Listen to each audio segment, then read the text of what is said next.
क्रीडा स्मरहर पिशाचा सहचरा चिता भस्म लेख प्रकटिन करोति परिकरः अमंगल्यम शीलम तव भवतु नामैवमखिलम तथापि स्मर्त्रीणां वरद परम मंगलमसि.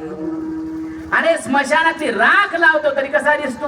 कर्पूर गौरम करुणावतारम संसार सारम भुजगेंद्र.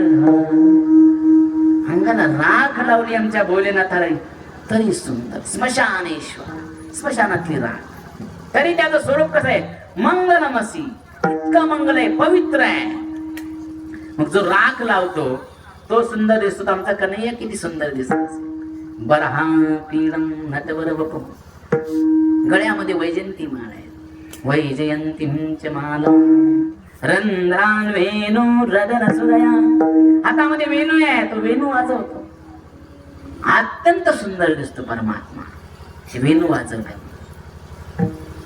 त्याच्या अनेक कलांमध्ये सगळ्यात सुंदर कला म्हणजे तो दिसतोच खूप सुंदर. त्याला पाहिल्याबरोबर सगळे पागल होतात.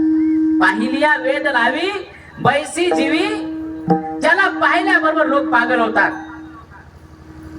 वृंदावनामध्ये गोपी त्याला पाहण्यासाठी महाराज, त्या गोपी आहेत ना, गोपी भगवान शुकाचार्य गोपी गीतामध्ये म्हणतात, वर्णन करतात, या गोपी या ब्रह्मदेवाला शिवाय देतात.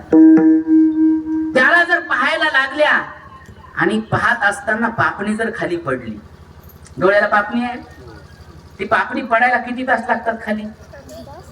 पापणी खाली पडायला किती तास लागतात? हा अरे बाळा, पापणी खाली पडायला किती तास लागतात? मग सेकंद पण नाही लागत, निमिष न लगे. ही पापणी खाली पडल्यानंतर त्याला इतका वियोग होतो, ते ब्रह्मदेवाला शिवाय देतात. अटटियत भवान नन्निकाननं दृष्टीनि युगायते त्वाम पश्यतां कुटिल कुंतलं श्रीमुखं च ते.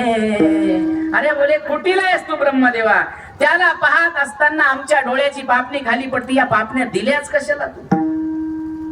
त्रुटी युगायते, एकदा पापणी खाली पडली त्याला पाहत असताना तर असं वाटतं आमच्या डोळ्याची पापणी खाली पडली तर युगच्या युग उलटून गेली.